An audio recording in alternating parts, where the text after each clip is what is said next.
I have a quick update for you on my Gladius build. Hey everyone, Derpy here, and welcome back to another Battle Pirates video.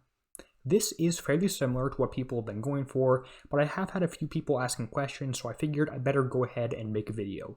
Jumping right into it, this is the build that I've been using across my ships for this raid.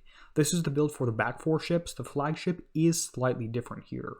What you'll notice is I do have the limited cannon on here, which is a bit better than the regular one, no surprises there. I also do have the Scorpio here as the heavy weapon, no real big changes. In terms of armor, I still have 1 ballistic, 1 radioactive armor. Some people were arguing for 2 ballistic, which I guess if building from scratch you could do, and I even do have like 10 days of Gladius build tokens I could use to change it, but I'm not planning on doing that. As far as the specials go, I am sticking with my engine, Stone Cold Speed engine, which is the best one out there. If you wanted to go for a worse one, you could go for the V42 Rock Block. It's just like 2% worse. Then I have the range buff Mass Moment Stabilizers. It's the best one out there. Nuclear Accelerators 3 would still be my second choice. I went with a Ballistic Battery 2, as did most people. Ballistic Battery 1 is your alternate here. You also do have High Velocity Rounds, which is the Ballistic Damage special here. Other people potentially went for something like Lower Cannon Mount 1 or 2. I did not. I'm sticking with my longer range version that can easily outrange those throwers in there. For my last 2 specials on these 4 ships, I do also have Fast Feed Magazine, which increases the reload immensely. If you don't have this, Auto Loaders 3, not 4, is the alternate for this one.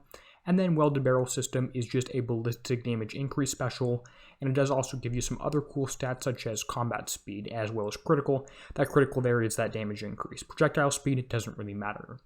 Now you'll notice I don't really have a very high evade on this one, just off my Q2 ship right here, so this evade on the 4 regular ships. You can see if I go down to defense here, is sitting at 48%, which is fairly low, and things do shockwave pretty easily on this thing. For that reason, the flagship build is different.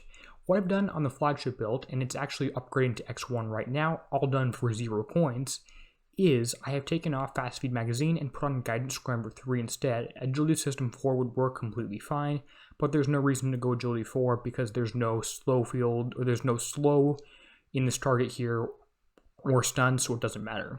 I do just have this one that does have higher evade, so this brings the evade up from 48% to 76%, which is pretty needed. And then everything else here is the same. And Fast Feed Magazine does give you more benefit than the Welded Barrel System, but I couldn't take off Welded Barrel System because it gives me combat speed here. This is the build that I'm going for. Now let's talk about 2 more things super quickly, which you'll want to hear. The first is upgrades. My recommendation number 1 is upgrade the Mainz Gladius flagship to X1. It gets you all the other benefits from U1, U2, U3, etc. and gives you some pretty intense fields that are really, really powerful here. It adds this in a specially built weapon, which is the same for the normal ones, and gives you more aura, more damage, more projectile speed, combat speed, turn speed. It's a really, really, really powerful upgrade here at X1. So that's my number 1 choice here, upgrade flagship to X1, do it now. Second choice here is to upgrade 1 ship up to X1, which I've done right now, and upgrade 1 ship all the time. Don't get them all to U3, get 1 or 2 to X1, and if you leave the other ones at U1, U2, that's completely fine. Just upgrade as many individual ships as you can to X1. This is because the built-in weapon here, the X1 weapon, which is the Fire Lance Cannon, that deals radioactive damage, is really powerful because it can shoot over/through mountains. So that's my tip for you here. And then we will finish out with crews. Crews I like to run with this thing are primarily Steelheads, although Creeping Death could work too in some situations. Anyway, I hope you found this quick update video entertaining. If you did enjoy, go ahead and leave a like. Special thanks to all my panel members. And as always, this is Derpy, signing out, helping you be a better pirate.